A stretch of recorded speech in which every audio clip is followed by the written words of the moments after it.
Et si les anneaux de Saturne n'étaient pas seulement des anneaux?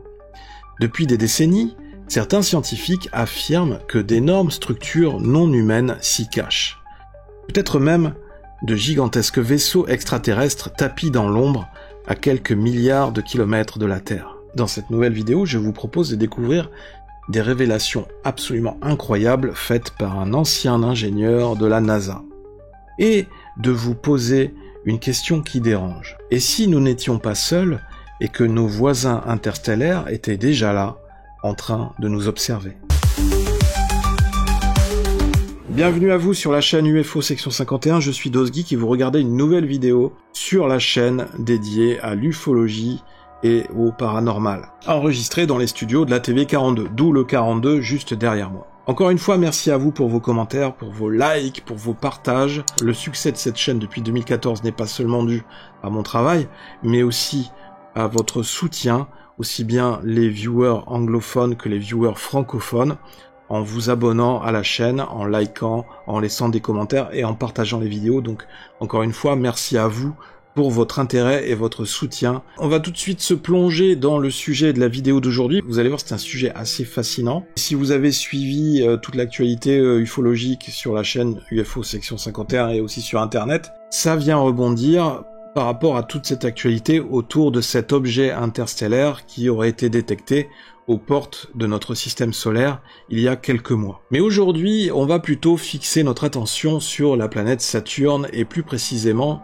sur ses anneaux. En effet, depuis des siècles, Saturne fascine l'humanité. Ces anneaux majestueux et mystérieux sont devenus un symbole d'énigmes cosmiques. Mais et si derrière cette beauté se cachait un secret? Alors voici un article qui vient de surgir très récemment sur Internet et qui vient relancer le sujet de ces révélations faites par Norman Berggruen, ancien ingénieur de la NASA, qui a affirmé peu avant sa mort que des vaisseaux extraterrestres massifs se cachaient dans les anneaux de Saturne. S'agissait-il de simples illusions, ou alors la preuve qu'une civilisation non humaine opère déjà dans notre système solaire? Aujourd'hui, on va véritablement plonger ensemble dans ce mystère vertigineux et explorer les révélations chocs de Norman Berggruen à propos des anneaux de Saturne. Alors d'abord, qui est Norman Berggruen? Ce n'est pas n'importe qui, c'est un ingénieur aéronautique, ancien collaborateur de la NASA, il a travaillé sur des programmes majeurs, donc pas exactement le profil d'un illuminé. Et dans son livre de 1985, The Ringmakers of Saturn, littéralement les créateurs d'anneaux de Saturne, il publie des photos issues des missions Voyager. Selon lui, ces clichés révèlent des structures gigantesques, parfois longues de plusieurs milliers de kilomètres, nichées à l'intérieur même des anneaux de Saturne. On le retrouve aussi dans cette interview filmée.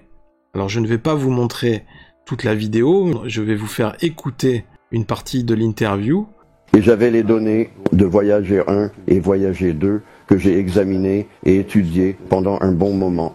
Et c'est à ce moment-là que j'ai écrit le premier livre et j'ai été tellement surpris par ce que j'ai découvert qu'il m'a fallu environ 4 ans pour faire publier le livre parce que je n'étais pas sûr que ce que j'avais trouvé était vraiment correct.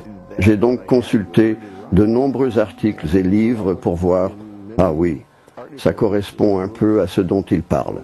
Ok, alors publiez-le. Et donc le livre est sorti en 1985. D'accord. Et c'est The Ringmakers? C'est The Ringmakers. Okay, and that's The Ringmakers. Ce que j'ai découvert, c'est que ces choses habitent Saturne. C'est là que je les ai découvertes pour la première fois et elles se multiplient. Elles sont maintenant à Uranus et à Jupiter. Partout où tu vois des anneaux maintenant, eh bien c'est l'une de celles-là. Vous voyez l'engin? Ouais, je l'appelle un fabricant d'anneaux. Ouais. D'accord. Vous appelez ça un fabricant d'anneaux? Ouais. Et je peux dire que c'est électromagnétique parce que je peux identifier des schémas de courant par rapport à cela que je savais être ce que nous appelons des lignes de potentiel et cela dit que c'était électrique. Quand je travaillais chez Lockheed, j'avais des documents qui étaient effectivement top secrets. Vraiment? Ouais. Oh oui, absolument. Et puis, je suis d'abord passé par la toute première génération du véhicule de lancement sous-marin, le fameux Polaris, avant d'être ensuite choisi pour y aller à huis clos, dans le plus grand secret. Oh, tu l'as fait? Ouais. Et j'y suis resté, en fait, jusqu'à ce que je devienne complètement claustrophobe et oppressant. 3 portes accéder à votre... Ouais. J'ai dû signer un contrat de 30 ans pour ma vie. Wow. Est-ce que c'est toujours en vigueur actuellement? Non. Non? Alors, pourrais-tu me dire quelque chose? Non. Tu ne peux pas? Oh. Pourquoi? Que se passerait-il? Je préférerais ne pas le savoir. Un jour, on m'a remis un ensemble de données et la personne qui me les a données m'a dit « Personne d'autre ici n'a jamais été capable d'extraire quoi que ce soit de ces données et si quelqu'un peut le faire, c'est bien vous. » J'ai donc parcouru tout cela et j'ai trouvé un point de données qui semblait vraiment intéressant et j'ai travaillé dur pour le tracer. C'était un test assez difficile de dessiner l'image de ça. Yes. Et quand je l'ai eu, on pouvait dire que c'était quelque chose d'étrange. Je n'ai pas, à ce moment-là, ils sont vraiment de toutes les tailles imaginables. C'est la même chose que pour les avions. Quand vous parlez du vaisseau dans les anneaux de Saturne, vous parlez de quelque chose d'énorme, n'est-ce pas? Oui. Bien plus grand que ce que nous pourrions même concevoir, je comprends. Qu'est-ce que, je ne sais pas. Quoi, c'était 60 000 Ouais. pieds carrés? Je pouvais, en regardant les anneaux, je pouvais voir des lignes parallèles traversant l'anneau, tous les anneaux à la fois. C'est à peu près aussi longtemps que vous pouvez les obtenir. C'est incroyable. Mais je pouvais clairement dire que ces lignes délimitaient l'extérieur d'un objet distinct et bien défini. Est-ce que vous dites en quelque sorte, quand vous dites que vous souffrez de claustrophobie, je ne sais pas ce que cela signifie. Vous voulez dire que vous êtes fatigué de travailler dans cette zone top secrète? Ouais. Non, pas fatigué. Et c'était très excitant. J'ai pu voir tout ce qui se passait dans le monde. Ouais. Rien n'a vraiment changé. Disons simplement que vous êtes confiné dans une pièce jour après jour, année après année, avec les mêmes murs. Et ainsi de suite, c'est de la claustrophobie. Je vois. Mais je savais pertinemment que, il se passe vraiment quelque chose d'important là-bas. Et vois si tu ne peux absolument pas. Je ne peux pas du tout le trouver, car c'est une situation assez complexe et difficile à résoudre. D'accord. Mais avez-vous déjà entendu dire que la NASA modifie ses images provenant de la surface de la Lune, etc.? Je sais certaines choses qu'ils font avec, oui. D'accord. Leurs images ne sont pas toujours fiables, n'est-ce pas? Je suppose qu'elles sont fiables au départ. Ils commencent à les modifier par la suite. On m'a été dit par une source très fiable et absolument certaine, il m'a demandé avec quel appareil photo j'avais pris cette image sur la Lune. J'ai dit Hasselblad et il a dit c'est exact. Il dit je pensais qu'on avait suffisamment négocié pour que tu ne le trouverais pas. Trouvé. Ah oui? Donc tu trouvais des choses qu'il pensait avoir cachées? Oui, bien. Incroyable. Oui. Et ce type dit, eh bien, je suppose que tu veux que j'aille le dire à tout le monde. J'ai dit, non, je ne veux pas t'embarrasser, ça m'est égal. Ce que tu veux faire me va très bien. Je dis juste que j'ai trouvé ce que tu as vu. Ensuite, vous avez pu, vous savez, un peu regarder et garder dans un état presque impeccable. Je vais vous dire, à ce stade, je ne sais pas ce que j'ai. J'ai finalement décidé de le mettre dans un coffre-fort dont les gens prétendent que personne ne peut entrer ici, y compris le gouvernement. Mais malheureusement, d'une manière ou d'une autre, quelqu'un l'a fait. Oh, vraiment? Ouais. Et ce qu'ils font comme moi, une partie sur un ordinateur portable, une partie sur des disques, etc.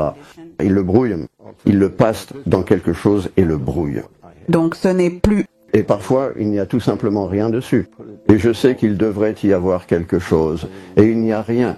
Donc, je ne sais pas combien des premières choses je pourrais reconstituer. Pensez-vous que les pannes représentent une menace potentielle pour notre sécurité nationale? Oui. La technologie à laquelle nous avons été confrontés était bien supérieure à tout ce que nous possédions. Pensez-vous que notre gouvernement est en possession de Pan? Absolument. Sur la base d'entretiens avec plus de 40 témoins sur une période de 4 ans. Des éléments biologiques accompagnaient certaines de ces récupérations. Mon Dieu, mec. Waouh. C'était quoi ce truc, mec?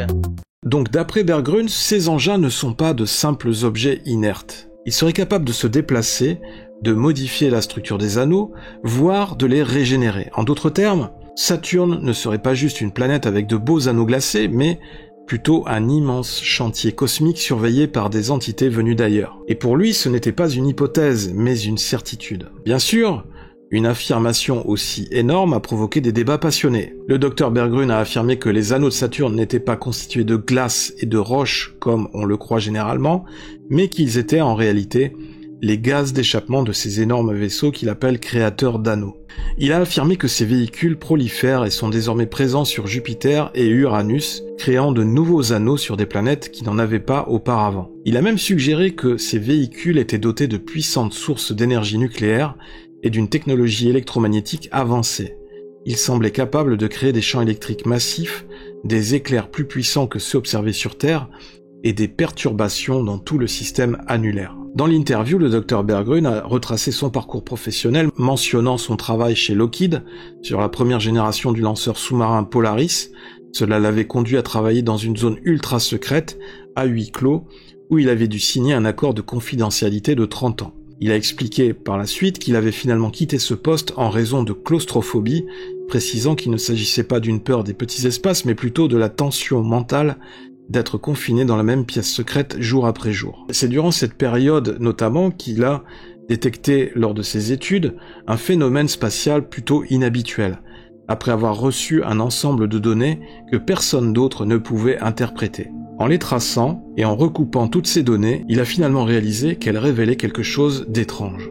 Il a affirmé avoir fait face à une opposition importante et à des tentatives de dissimulation de la part d'organismes officiels comme la NASA. Il a raconté l'histoire d'une source prétendument liée à la NASA qui lui a demandé comment il avait trouvé une image particulière de la Lune, en déclarant « Je pensais que nous l'avions suffisamment obscurcie pour que vous ne la trouviez pas ». Il a affirmé que des inconnus avaient brouillé ces fichiers sur des ordinateurs portables et des disques durs, les effaçant parfois complètement. Et malgré cette interférence, il estimait ne plus avoir besoin des anciennes données car sa connaissance du sujet lui permettait de reconstituer son travail à tout moment. Sauf qu'aujourd'hui, il est décédé. Alors bien sûr, une affirmation aussi énorme a provoqué des débats passionnés, d'un côté des ufologues qui voient dans ces images la preuve que nous ne sommes pas seuls, et de l'autre des scientifiques plus sceptiques qui parlent de mauvaises interprétations ou d'effets d'optique. Le problème, c'est que Berggruns a un CV solide, n'est pas quelqu'un qu'on balaie d'un revers de la main. Alors que penser de tout ça? Si ce qu'il dit est faux, pourquoi publier un livre si détaillé avec des annotations aussi précises? Et s'il dit vrai, pourquoi ce sujet reste-t-il si peu évoqué dans les grands médias scientifiques? Est-ce que c'est par peur du ridicule, par manque de preuves directes, ou simplement parce que l'humanité n'est pas encore prête à entendre que des vaisseaux extraterrestres, colossaux, se trouvent littéralement dans notre voisinage planétaire? Alors qu'est-ce que ça implique tout ça? Imaginons un instant que Berggruns ait raison. Des engins extraterrestres actifs se cachent dans les anneaux de Saturne. Cela signifierait plusieurs choses. Premièrement, nous ne sommes pas les seuls acteurs du système solaire. Ce qui voudrait dire, et confirmerait aussi, que l'humanité n'est pas la civilisation dominante, mais une civilisation observée. Deuxièmement, ces vaisseaux ont peut-être des intentions. Mais lesquelles? Sont-ils simplement là pour exploiter les ressources des anneaux, pour maintenir un équilibre cosmique, ou pour surveiller l'évolution de la Terre comme on surveille une expérience en laboratoire? Enfin, troisièmement, et j'ai envie de dire encore une fois, une telle découverte bouleverserait absolument tout ce que nous connaissons, tout ce qui a construit notre civilisation, notre science, notre économie, nos religions. Imaginez si ces vaisseaux gigantesques stationnent vraiment là-haut, peut-être depuis des millénaires, comment nos gouvernements, nos croyances, nos certitudes survivraient-ils à une telle vérité? Il ne s'agit plus seulement d'une question d'astronomie, mais d'une question existentielle. Qui sommes-nous dans cet univers? Et surtout, que représentons-nous pour eux? Et pourquoi n'entrent-ils pas en contact avec nous? Norman Berggruns est décédé en 2018, emportant avec lui une part de ce mystère? Était-il un visionnaire qui a osé dire la vérité, ou un homme qui a mal interprété des données complexes? Quoi qu'il en soit, son témoignage continue de nous hanter, et si demain une nouvelle mission révélait enfin la présence d'objets massifs dans les anneaux de Saturne, serions-nous prêts à l'accepter? Avec ces objets massifs qui viennent s'ajouter à l'objet interstellaire qui aurait été détecté ces derniers mois aux portes de notre système solaire et qui semblerait s'approcher de la Terre, est-il légitime de penser que nous sommes complètement entourés par différentes civilisations extraterrestres qui envisageraient peut-être de se disputer notre planète? Si c'est le cas, les vaisseaux dans l'orbite de Saturne ont-ils la mission de nous protéger face à une éventuelle invasion extraterrestre? Mais peut-être que je vais un peu loin. Et vous, qu'en pensez-vous? Les anneaux de Saturne sont-ils simplement un phénomène naturel ou bien le camouflage parfait de vaisseaux colossaux? J'attends vos avis dans les commentaires. Merci d'être resté jusqu'à la fin de cette vidéo, merci de la liker si vous avez apprécié le contenu, de la partager à un maximum de personnes autour de vous, merci de vous abonner à la chaîne si vous êtes nouveau dans cet univers de UFO section 51. Avant de vous quitter, et comme d'habitude, naturellement, je vais vous inviter à rester vigilant, à garder les yeux grands ouverts, fixés vers le ciel. Longue vie et prospérité.